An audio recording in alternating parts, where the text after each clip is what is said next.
Welcome to the Abu Dhabi International Book Fair. May I speak to, I'll just clarify which camera. Okay. And again, a take two. Welcome to the Abu Dhabi International Book Fair. We're here on the penultimate evening of this fantastic festival here in the heart of Abu Dhabi at the Adnex Centre, and we've just heard the evening prayers. So it's a wonderful atmosphere that's already been set. Thank you so much for joining us here in the audience and for joining us online. You've got a wonderful evening ahead of you. We've got vibrant lyrical performances from some of the finest UAE artists, including Shireen Tahami, who's here with me on stage. She is a musical accompaniment for this evening, and she's an oud virtuoso, and she will be accompanying us throughout this evening's performance. But before Shireen begins, I would like to introduce our international friends, poets, artists from across the world. I've had a great time hearing some of them live myself at the sister festival, the Emirates Festival of Literature over in Dubai. And tonight they join us via video. We've got a wonderful collection of their poems. And what I'd like to do now is introduce our artists. So to begin with, we have Dr. Afra Atik, who is an award-winning Emirati poet, including winning multiple poetry slams. Afra has been featured across the globe. Next, we have Danielle Gutierrez, is a writer, actress, and photographer. She is also one of Ilustrado's 300 most influential Filipinos in the Gulf in 2020. Mark Fiddes is a winner of the Oxford Brookes University International Prize and the Ruskin Prize. He was placed third in the UK National Poetry Competition and runner-up in both the Robert Graves Prize and the Bridport Prize. Shama Al-Bastaki, I've seen her perform live myself as well, is one of our most renowned and honoured Emirati poets, as well as an accomplished artist and film director. As you're seeing from this list of people, they're very multi-talented. To continue, and keeping with that theme, Zaina Hashim Beck is a Lebanese poet. Her most recent collection, Louder Than Hearts, won the 2016 May Sarton New Hampshire Poetry Prize. And of course, Carlos Andres Gomez, one of our star performers, is a Colombian-American award-winning poet, originally from New York City. He's joining us from Atlanta. He's a star of HBO's Def Poetry Jam, TV1's Verses and Flow, and Spike Lee's #1 box office movie, which many of you may have seen, Inside Man with Denzel Washington. And lastly, but certainly not least, is Shama Al-Bastaki, who won the 2019 ADMFA Creative Award for her ethno-poetry collection, House to House. As a poet, she has been commissioned by the Louvre here in Abu Dhabi and the UAE Minister of Tolerance, and has had a special feature on CNN. So some of you may have seen some of these artists, and some of these artists may be very new to you. And all I can say is sit back, enjoy, and we have Shireen to lead away. Thank you, Shireen.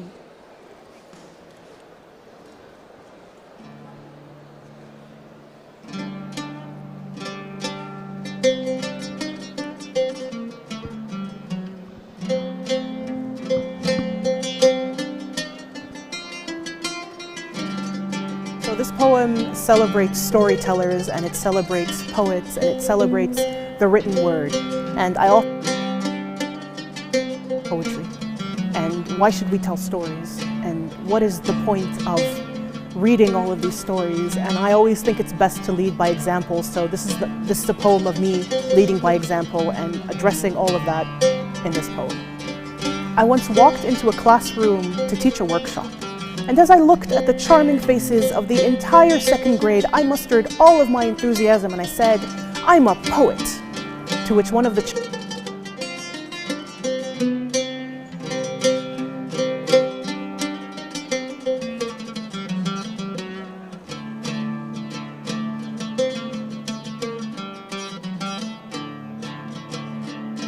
So this poem celebrates storytellers, and it celebrates poets, and it celebrates the written word.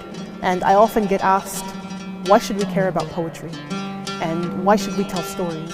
And what is the point of reading all of these stories, and I always think it's best to lead by example. So this is a poem of me leading by example and addressing all of that in this poem. I once walked into a classroom to teach a workshop, and as I looked at the charming faces of the entire second grade, I mustered all of my enthusiasm and I said, "I'm a poet." To which one of the children replied, "Wow, you have the most boring job." I said, "I am a poet, and it is my job to take words, fold them into tiny paper airplanes and hope they get where they need to go. This is what we do, unapologetically.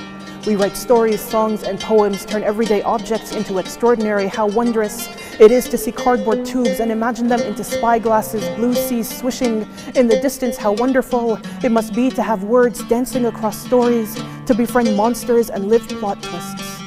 To know that page is not blank. It is a canvas with outstretched arms waiting to hug its next idea, to dissect and reconstruct our world, because it is impossible to calculate compassionate characters. We cannot quantify imagination, only impact is measurable. Where there's impact, the energy of an object is converted to work. This is about putting words to work. Because if we have learned anything, it is that collectively we can rise, skip through stars like they were pebbles on a quiet river. You and me and us and we are connected in ways as old as the earth. But maybe I'm just optimistic, outside of the box. فإذا تكون خارج المألوف وتعيش بدون قيود الصندوق ستجد أن هناك قصة تعيش بداخلنا على خط رفيع بين واقع تجاربنا وأبعد أعمالنا. قصة نغير مجراها بالخيال والفكر لتكون وأكون ونكون، لنقرأ ونتخيل ونتأمل مستقبل أحسن، أفضل، أجمل وليس أسهل. So read stories, write poems, put your words to work, because here lies a story and a poem and a once upon a time, and they do not rhyme or sing, and they will not become unless you make it so. So if you do nothing else, make it so. I'm so excited to share this poem with you. It's a poem called Shara. Shara is the Arabic word for sail, like sail of boat. And it is a celebration of the underdog and those moments where you feel like you can't push through and you're questioning everything and wondering if you're following your dreams is a mistake. And I just want everybody to know that you can follow your dreams and you can make amazing things happen. And that's why I'm so excited to share this poem with you, and I really hope you enjoy it. The fastest way to kill a poetry performance is to be generic. The fastest way to kill a dream is to suffocate it. Squeeze out every last breath, wedge it between the words realistic and unattainable, wrap it in blankets of self-doubt and tell it has no place here. Ostracize and outcast until no one recognizes its face or speaks its name. Kill off passion. Make sure that if the dream ever dares to show its face here again, the dream has no friends and nowhere to stay, so when they tell you, you can be anything you want to be. They mean something within reason, within the constructs of a society that dictates what is acceptable. Find a job that is acceptable. Silence your passion, watch your dreams like a silent movie on repeat. When I tell them I'm a poet, when I tell them I'm a poet, they look at me like a failed business venture.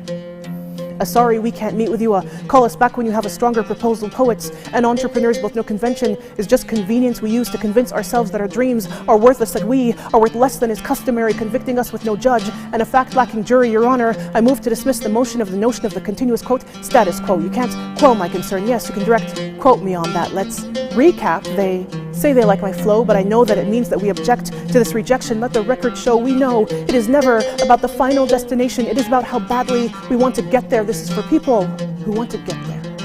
The underdogs, who know they can beat the odds when the deck is clearly stacked against them. These are people who know it can happen when muggles believe in magic. They look to new horizons like Frodo leaving the Shire, scared but determined. They are not misfits, they are perfectly placed apostrophes. The difference between Y-O-U apostrophe R-E and your this is about survivors like us, skin grown thick like armor, riding through life like a battlefield. We are knuckles bruised from knocking on doors that said they'd never open because our ideas were never good enough. But the same people rejecting us, the same people rejecting us are the same people who use the flower crown filter and forget that Snapchat was a startup. Those who stuff the makers of change like monsters in boxes and bedtime stories, forced to roam around under cover of darkness. The ones who forgot how sleep feels because their dreams are more important than rest. No wonder they say 2 a.m. was made for the artists. We know this is not the quickest way to become famous. This is about looking at what is and figuring out how to change it. It is about life. Slapping you across the face and you screaming back, I got this. This is me. This is me being asked to spell the word unnecessary in the 6th grade spelling bee, replacing a C with an S, 2 S's with a C, tripping over my words, not seeing what I was saying, stuttering off the stage in shame and coming back a slam queen. This is for him, who knows his app can revolutionize the way we see business. Saves his allowance because investors won't take a chance on someone armed with just a dream and a business plan under the age of 19. This is for her, with a passion that can outshine the stars and a voice like an anthem. We've lost too many stars to this life's brutal clenched fist. This is not a motivational speech. This is a call to create communities of creators, engineers of ideas. It is knowing that no amount of training and social conditioning can change what you believe in, so open your arms. Leave your hearts out like a welcome mat. Turn on the porch lights. It's been a starless night for far too long. Let the dreams know. Let the dreams know it's time to come home.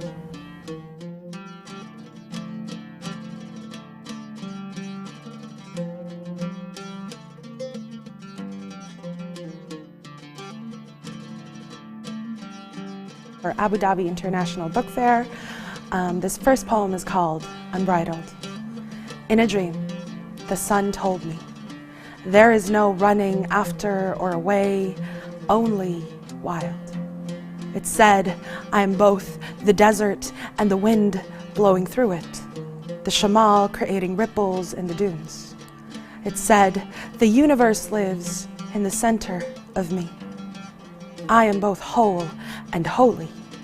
I saw a stallion, unbridled, running in the distance, and I knew resolutely, wild is just another word for free. So in the poetry circles here in Dubai, I kind of have a bad reputation for doing bad love poetry.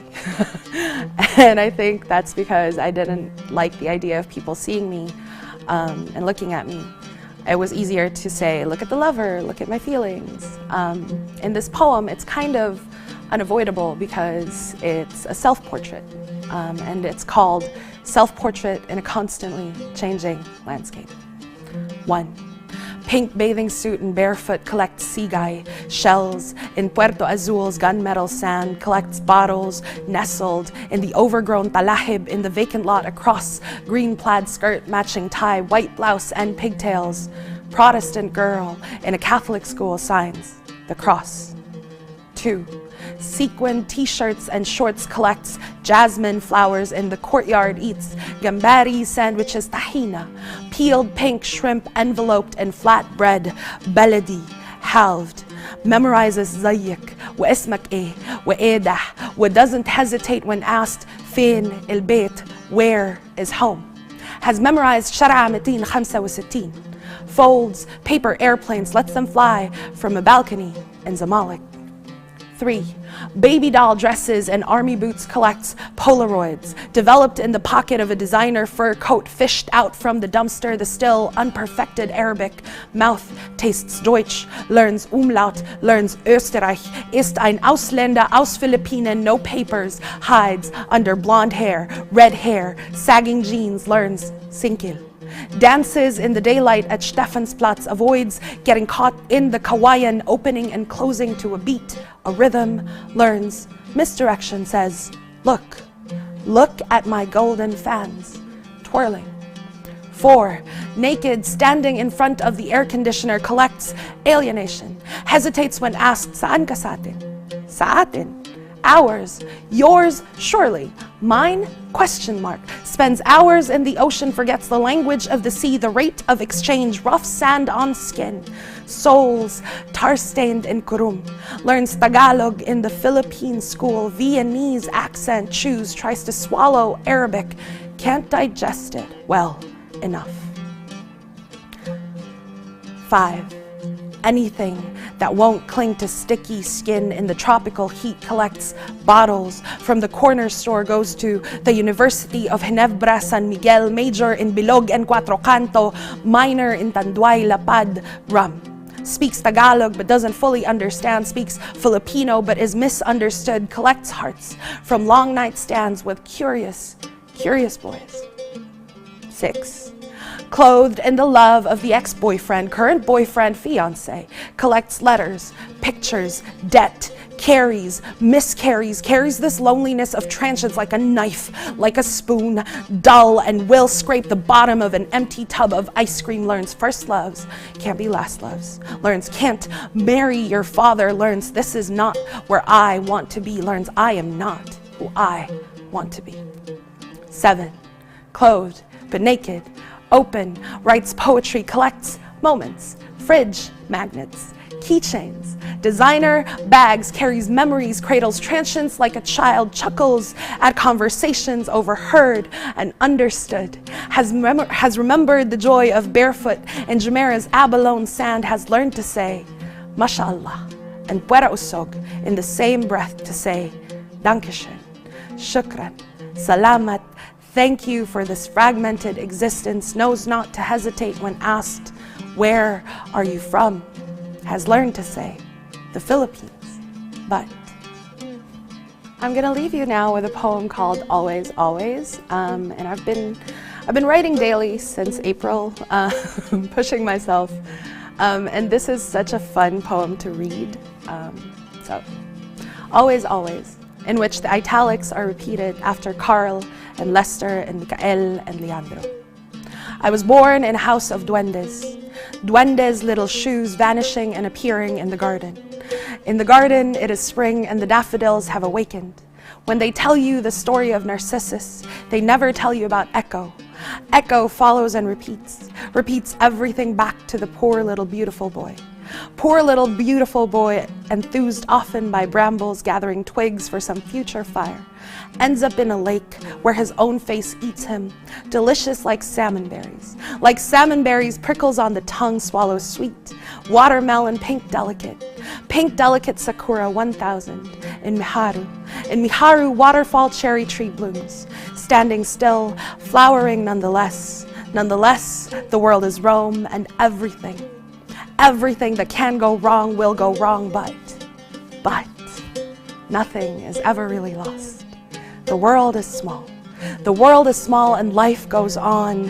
One day, I will tell you the story about the fox and the wolf and the moon, and how this comes back in different forms. Always, always.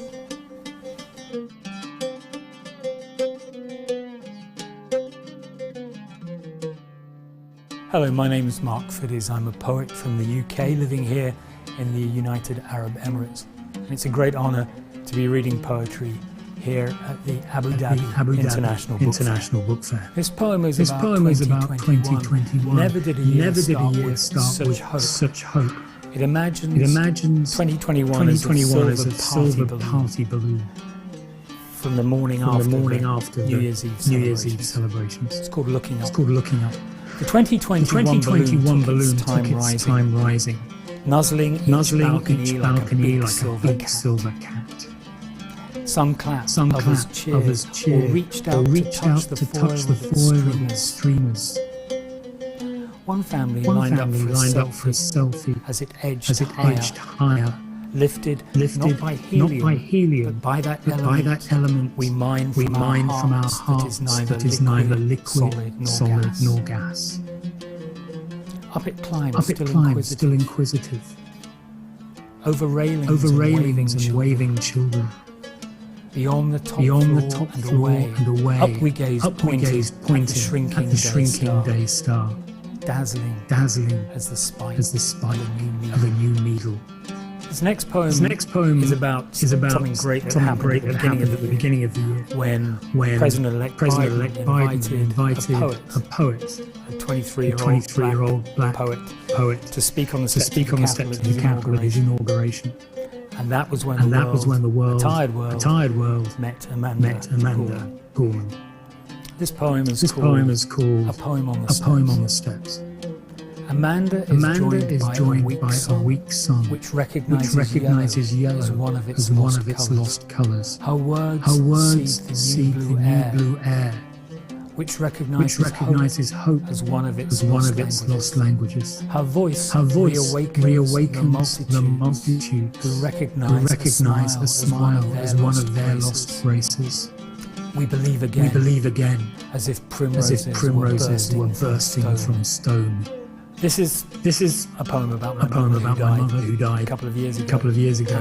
And what you need to understand is the TV show reference is 24 Hours in Accident and Emergency, which is a popular reality TV show in the UK. It's called Fade to Titles. Fade to Titles. After she left us, my mother became a star of reality TV. Not for her living, but her dying. On 24 hours in accident and emergency. Because the episode is so popular, she reappears every 6 months or so, catching me by surprise in her favourite chemo turban, a cross between Dietrich and Dante. I play with my Samsung handset to make her well again, less emaciated by switching the aspect ratio from 16:9 to 4:3, less pale by pumping the colour saturation for a Riviera tan, less frail by banging up the volume control, less alone by clicking the foreign subtitles when she asks the young doctor's name. Raoul, he replies, and she quips like the Spanish football player, and he says no, I'm Portuguese. Never mind, she deadpans in Korean typescript. Less dead by not watching all the way through to the twinkly post-trauma interview where they prop her with teacups. Photographs where they prop her with teacups, daffodils and photographs of all of us, my sister, me, our partners, our kids, practicing at being ghosts ourselves. Less departed by refusing to read her quick obit before the ad breaks. More cherished by joining other viewers with their Twitter hearts and hand claps. This poem was written about a year ago after the end of another lockdown. It's remarkable how much is still true today. It's called The New Black. The day the golfers trundled back in their pastels to their emerald greens. The curse that had circled the planet like a great hairy fireball turned into a festive orange, studded with cloves.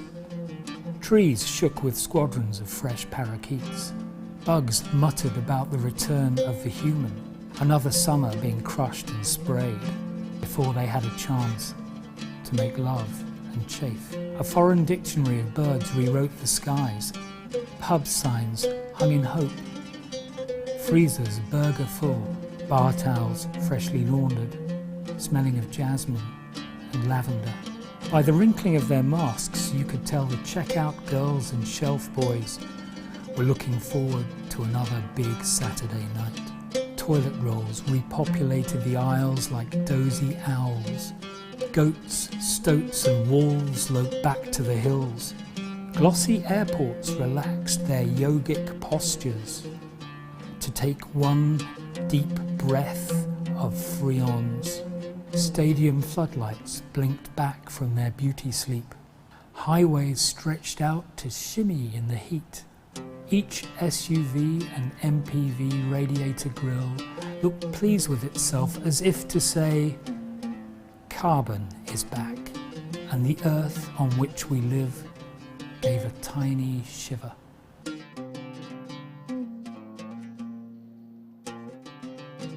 سعيدة أن أشارك اليوم بقصيدة قصيرة جدا بمناسبة الاحتفال بمرور 50 عام على نشأة اتحادنا الكبير والعظيم اتحاد دولة الإمارات.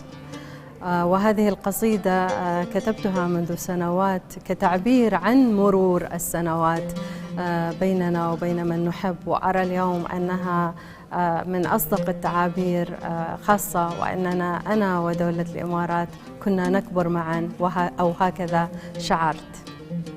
سعيدة بالمشاركة اليوم ضمن فعاليات معرض أبوظبي للكتاب الدولي، وسأقرأ بهذه المناسبة بعض القصائد. روح تصعد وأخرى، لا نشبه شيئا حولنا، فأنت الغريب الذي يختار الليل ليتكئ على عتمته، وأنا الزائرة في حلكة الأوقات المتأخرة. يمكننا أن نشبه الأسفار الطويلة أو الأشجار التي يحفرون على جذوعها الأسماء، لكننا لا نشبه شيئا هنا. الليل يجثم على الأشجار ويسرق الضوء من الينابيع ليخبئ الدروب عن المسافرين، ونحن نقف بانتظار أعطيات الحياة، نحرس أمنياتنا القليلة قبل أن يبددها خوفنا. هل نشبه بعضنا؟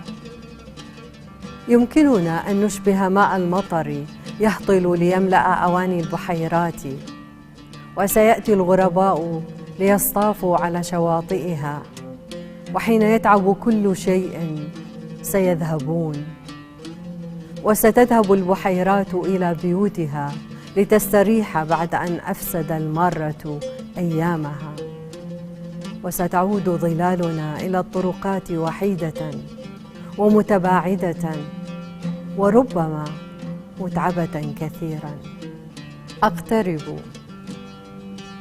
أقترب بحذر الأعمى من الرمال المتحركة للأزمنة، بعد أن صرت أتوسل الصباحات لتكنسها أو لتدفعها نحو دوامات الصيف فتبتلعها لئلا تؤذيني. وحين لمحت ما يشبه غبارها يصعد، عرفت أنها كانت تسيج الأفق بأسوارها، وأنني صرت رهينة حبسها، وكان علي أن أنجو.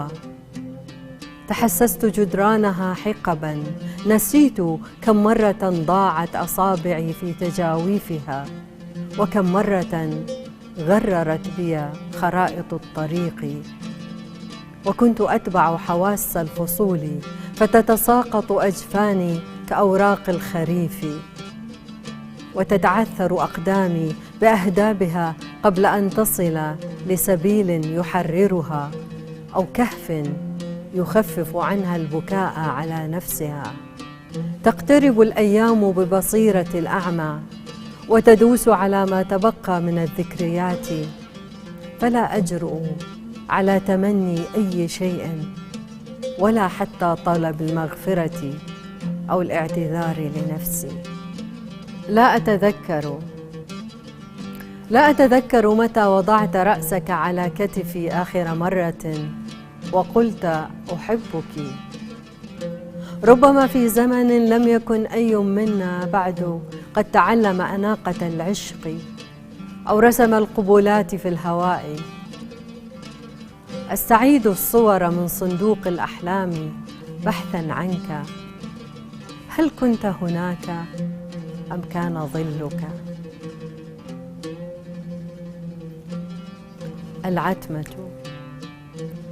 العتمة تأتي لتأخذ صوته، لتأخذ آنية الأمل بما فيها من الأزهار البرية التي جمعها لتزيين عنقها. دخل على أطراف أصابعه ووضعها عند حافة السرير. لم يكن يريد أن يوقظها، كانت نائمة منذ الصباح الفائت، وبقيت نائمة شأنها شأن أزهاره عند حافة السرير. الشتاء الثالث. قال لي معلمي جاستن: اغمضي العينين وافرشي للضوء متكئا بين حاجبيك. وعندما فعلت قال: لقد رفع الله الألم توا، فانهضي وألقي من يديك رمل اليأس. الريح جائعة، دعيها تأكله وتذهب.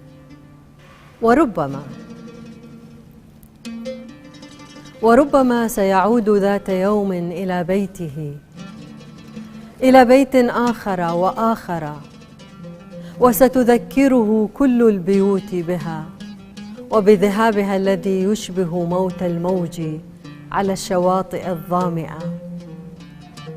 وستذكره البلدان بضحكتها المدوية حين تكون سعيدة، وسيبحث في عيون النساء عن البريق الذي كان يضيء الطريق. سيجمع الأزهار البرية في الصباحات ويقف في منتصف الحديقة محتدما في الحيرة. ترى لمن سيأخذها الآن وقد أصبح وعرا كالجبال؟ ولمن سيقول صباح الخير؟ وعندما نذهب وحدنا تنشق قلوبنا بسكين الغياب، وعليها إما أن تموت أو أن تشفى. كانت له روح تقرأ صوتها عندما تنادي اسمه من البلدان البعيدة، وكان يعرف الريح التي تحمل الصدى. وعندما يستدير القمر يتوسد أحجار الحديقة ليبوح لها بأشواقه. وكانت تصغي: أحرس العتمة وأشتاق للتحدث مع أي كائن وإن كان جندبا عابرا صدفة، وأحرس عتمة الليلة التالية وما يليها حتى لا أكاد أتذكر منذ متى وأنا في الانتظار. ولكن تعرفني الأمواج حين أذهب إليها، ولهذا تندفع لتكنس الشاطئ من الخطوات لأجلي، ليمكنني أن أفترش مكانا نظيفا لأوراقي وكتبي، أن أحظى ببقعة لا يزاحمني عليها أحد. ستسير ببطء هذا المساء، تقول لظلها الذي يصعد بجانبها الدرجة نصف المعتم، وقبل أن يلمحها ضوء القمر تدس يدها في جيبها متحسسة تعويذة أمها. ستسير بكثير من الحذر حتى لا يسقط قلبها في بئر الليل، فلا تعرف بأي حيلة تسترده هذه المرة. القمر يعبر فوقنا ويهبنا ظله، فنخطو فوق مراياه ونخشى أن تنكسر تحت أقدامنا فنجرحه، أو نخدش تراب الأرض. القمر يشق دربه بيننا ويذهب للنوم، نحن لا نستطيع.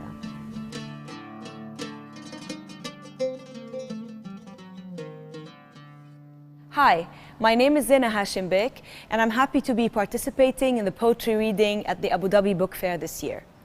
I'll begin with a poem about and in the voice of, or the imagined voice of, the famous Egyptian singer Kulthum. A lot of poems in this book were obsessions with, or tributes for Arab singers that I grew up listening to.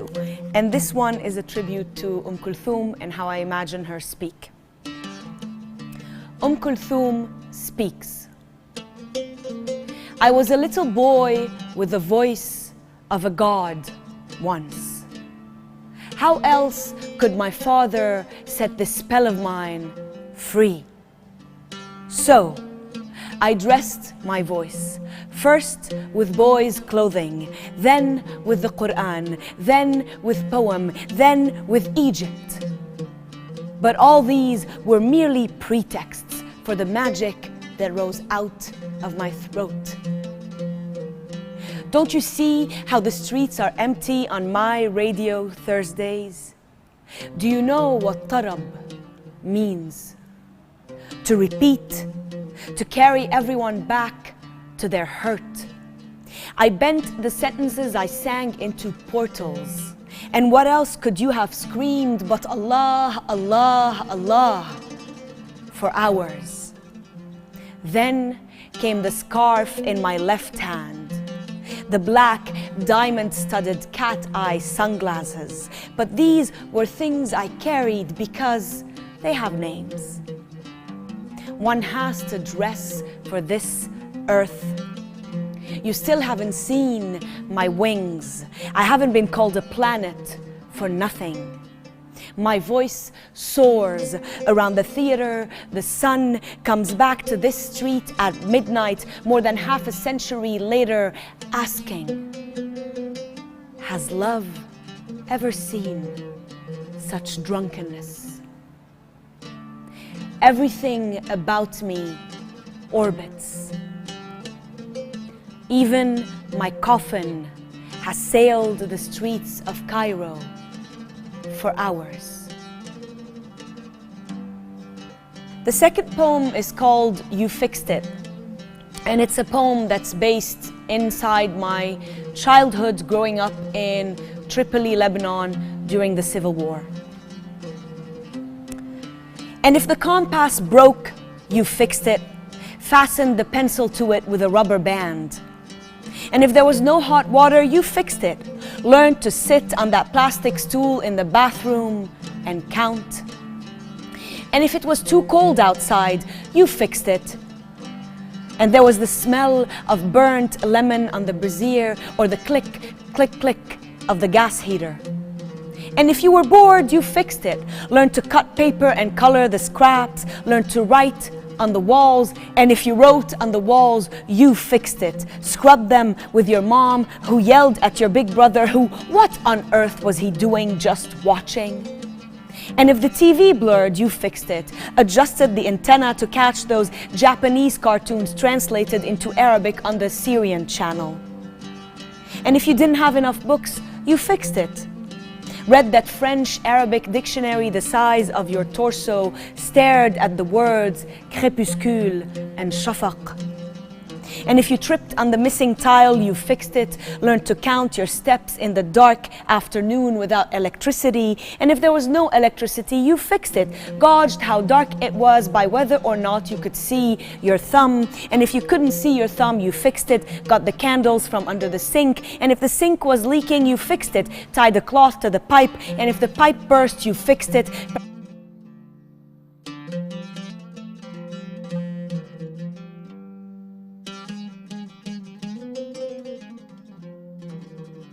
Hold it under your big toe.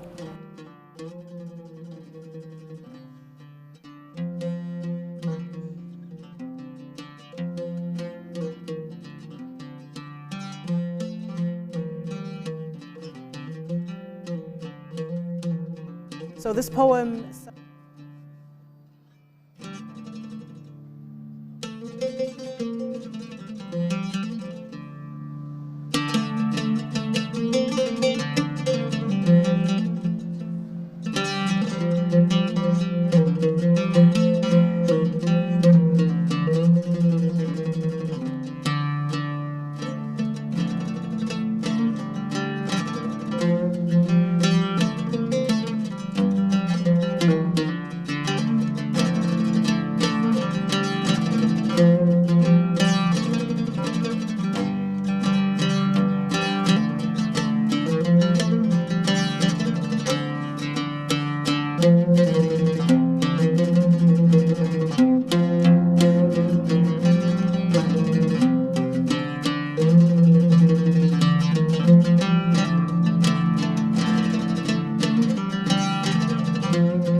Andres Gomez in the United States, and I am so honored to be a part of the Abu Dhabi International Book Fair. This first poem is inspired and dedicated to my amazing grandmother and to all the amazing grandmothers across the world and all of those people in our lives who make us possible. This is called Abuelita. 8 months shy of 100. And still filled with the wonderment of a child, my grandmother is a revelation tumbling in on itself. Songs and secrets snaked into the creases of her smile, Her 63-year-old hunches washing dishes in the sink. Her knees in second grade tear through the living room like a derailed train car. Prayer-swollen hips from her wedding photos. Call up to a rosary. Ask for life. And I am molded clay from the hands with which she now holds my chubby face. I am small and curious. Ay, mijito, tan bello. These are the words she uses to anchor each day. And I am jealous of how she does, the abandon with which she soaks it all up. Her quake of tremor and pulse. Her hands, the tectonic plates of her body's fierce hope. Her head, stuttering out music as it tries to focus on just one thing. Now she takes in my sister. Awkward middle school face of pockmarked acne in her hands. Ay, mijita, tan bella. My sister smiles. She is truly beautiful for the first time in her life. Wears a sash of blushing cheeks. Mijito, my dear child. Tan bello, so beautiful. In a world of envy-fueled violence, where hate explodes out of our scars like weeds, the lessened versions of ourselves spreading like wildfire, my grandmother is a revelation tumbling in on itself, a repeating gospel on loop, where each person she meets is a child, returns the miracle and amazement we left in our Velcro shoes, awakens our bodies with the suddenness of her eyes. Everything is beautiful. Keloid and awkward is beautiful. Adolescence is beautiful. Men, for the first time, can be called beautiful. Her hands reach for the sun as though it were food. A cloud, as we walk, she shakes, awed by the emerald hue of fresh grass hugging her apartment building like jealous, thirsty arms. My abuelita is the ripest hallelujah, where everyone is a child. Is a dear daughter, a dear son, has a story and roots and branches twisting embrace through the sterile bars of a subway car, picking it up where every object, moment, everything on this sparkling gasp of an earth is not just beautiful. It is more than beautiful. It is too beautiful. It is so, so beautiful.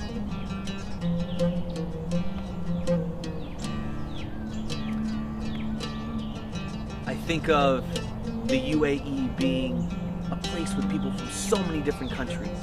And the question often emerges where someone says, oh, where are you from? Or where were you born? And when I was in Dubai last year, when that question came up, it was often coming from a really genuine place of trying to connect.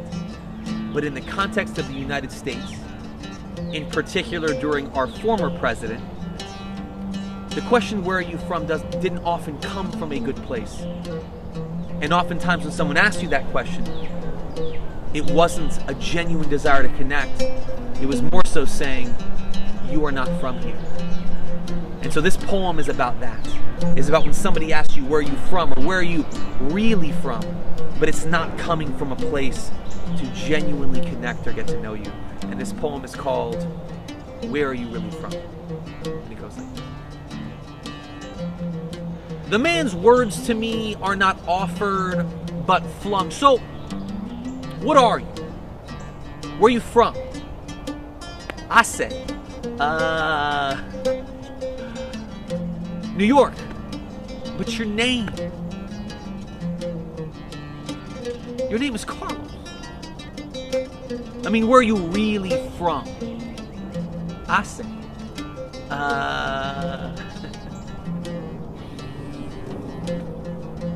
New York. Bueno, yo soy Latino. Mi padre es colombiano. Mi madre es estadounidense. Nací in New York City. I lived in 4 countries, moved 12 times, went to 12 schools before I graduated high school. Is not what I would say in 12,341 years, because I don't know a darn thing to anyone. What am I? What am I, a financial aid form, a vegan red velvet cupcake recipe? Dude discovers his first Latino with green eyes and suddenly appoints himself the authority on Latinidad, like, but you totally don't look Mexican. Oh, Colombian, but like, what percentage are you? Do you speak it though, fluently? Dance salsa well? Oh, but not both parents. You've been there, but not lived there, so you were born there. Yeah. I'm not a government questionnaire. I'm not an anecdote for your homogenous social gathering of your homogenous friends. I know everyone you hang out with looks like you, has a name you are able to pronounce and or share and or sounds pulled directly from an episode of Leave It to Beaver. Here's the deal. Latin America is not just Mexico. Actually pronounced Mexico, pero whatever. Central America is not part of South America, and Mexican is still not a language. The question, where are you from in our current America, is a slur disguised with a question mark. A passive-aggressive microaggression saying you are other, saying you are not from here, saying you are not, nor will ever be, one of us, saying go back to where you came from. But I am from a place beyond place. A place where once you're from there, you can never leave, because it exists beyond dirt and flesh, beyond your linear and limited concept of time. I am from bloodlines unkillable as water. I am the return that is only earned when absence has stretched its gritty void across a passage, as stoic and sacred as an abuela's hard-edged love. I am my black and Latina daughter's grace. Chimered under the cobalt pulse of these once too often fists, I am a boy without a word of English in his mouth, in a Catholic school classroom in South Florida, his son on a virtual stage being beamed out to Abu Dhabi 59 years later today, reading this poem for him. I am the steady ray of light unlocking my mother's teeth, tossed skyward with a laugh. What hard-earned joy looks like, carved from the wreckage of a lifetime's worth of grief. You were not ready for the answers to the questions you asked, not ready for the worlds these words might shake free. You could never understand what I am, or where so many of us are from. I want to say thank you so much from the bottom of my heart to the Abu Dhabi Arabic Language Center, and of course everybody from the Abu Dhabi International Book Fair. I am planting the seed, planting the hope in the universe that next year I can see you all in person. I have 2 short poems left. This poem is from my new poetry collection, Fractures, that was just released, and I wrote this about the 16 and 17-year-old boys that are incarcerated at Rikers Island in New York City. So there are 16 and 17-year-old children that are in jail in New York City, and I wrote this for those boys that I used to do writing workshops with, and this is called Mourning Rikers Island, and it goes like this. Physics and light pierce the hollow stench of the forgotten gymnasium, stripped naked of clocks. All the adolescent boys stop, offer their grief to each other like water, glancing out the only window they all share.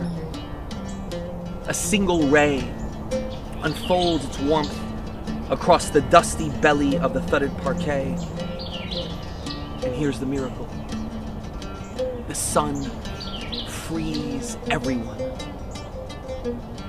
to sing. Thank you again. Again, my name is Carlos Andres Gomez. If you want to find out more about my book Fractures or about me, you can go to my website, which is very easy. It's just carloslive.com, And this final poem is dedicated to my amazing little sister and all the amazing siblings that we have, who remind us who we are meant to become.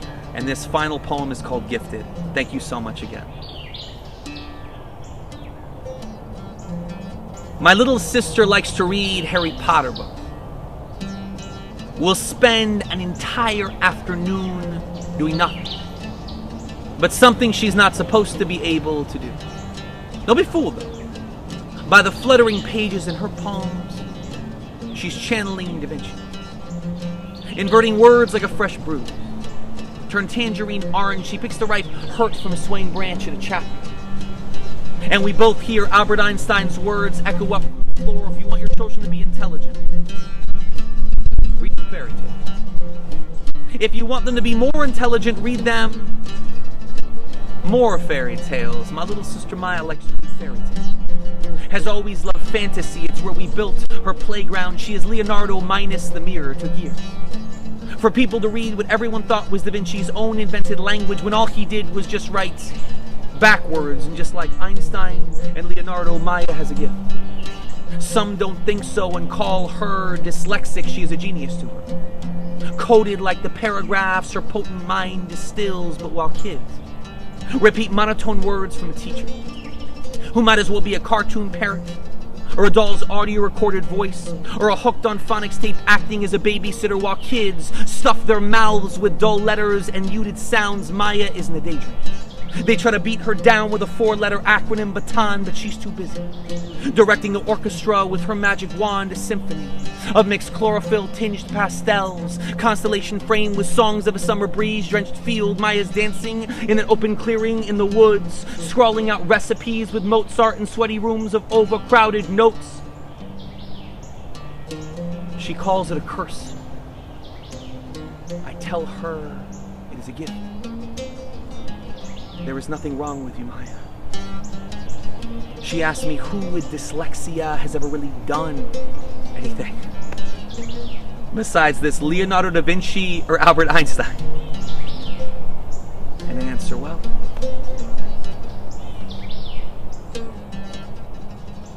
I guess no one else really. I mean, besides Pablo, Picasso, Anne Bancroft, John Lennon, Auguste Rodin, Ansel Adams, F. Scott Fitzgerald, W.B. Yeats, Agatha Christie, Muhammad Ali, Maya. Your mind is a gift of greatness. I'd rather see the page like you.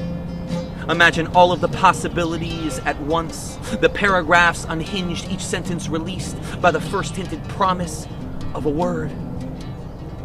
Its promise to make us free.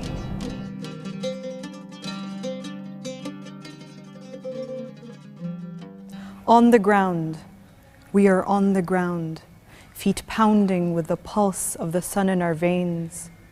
We share her rays, every last living thing, crawling onwards, soaking light, your light, my light, one source, المصدر واحد.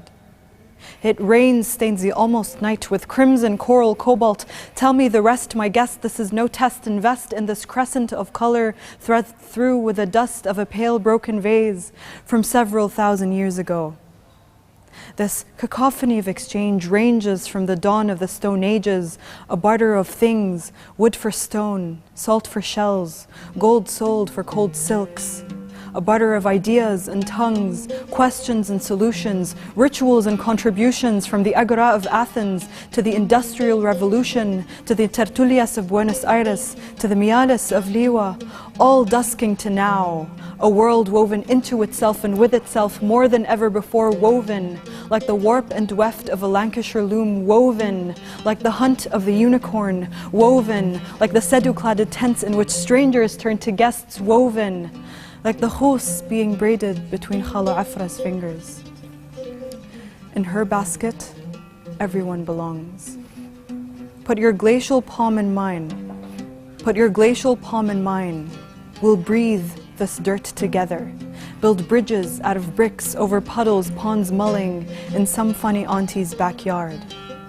Bonds burgeoning, rustling like a leaf less fragile by the beat as it tempers the wind.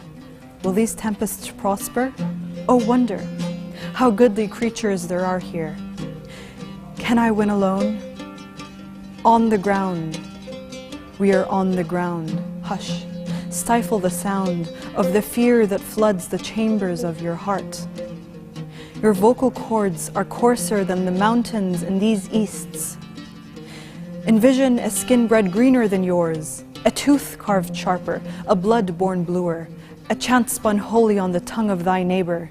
Be not afeared, the isle is full of noises, islands and highlands aligning like a flashlight in the fog.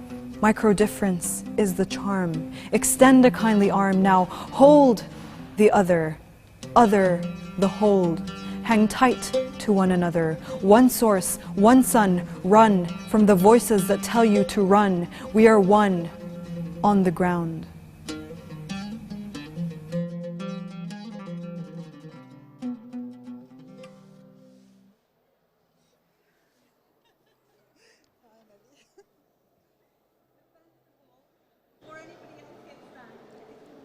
mic is not working. Absolutely. Your mic is not working. I know, but I'm going to continue. I shall continue.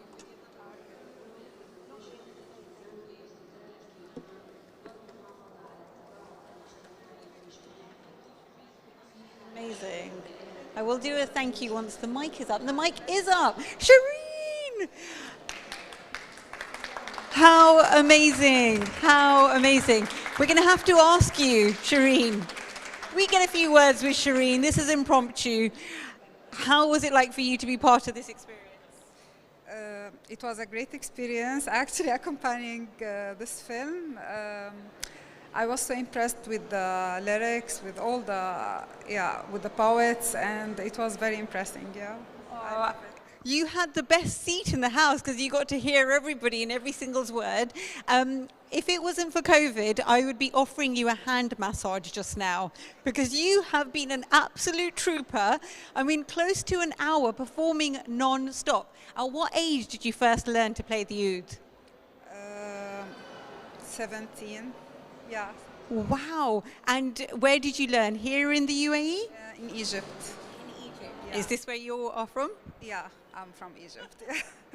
Fantastic. Well, I won't keep you any longer, but I just want to say you've been an absolute marvel to listen to, and hearing you accompany those wonderful magical words, I think it's just made this evening that much more spectacular. Another round of applause to Shireen Tolhimi, please. Thank you so much. Thank you so, so much. And thank you to the audience here. Thank you to the audience at home, and also to say that we really want to thank all the organisers for hosting today, for organising today, the poets for wonderfully recording their artistry and sending it over to us so that we compile it and share it with everybody. And of course, we want to thank the Arabic Language Centre for organising the book fair, and the organisers themselves. We have Isabel in our audience here. I know Carmel is watching at home, and the whole team are here. Kathy, Marianne, we've got such a wonderful team of translators, tech, the AV team, everybody who's here. Really appreciate you all, and we just want to say, please continue to enjoy the Abu Dhabi International Book Fair. Bye-bye.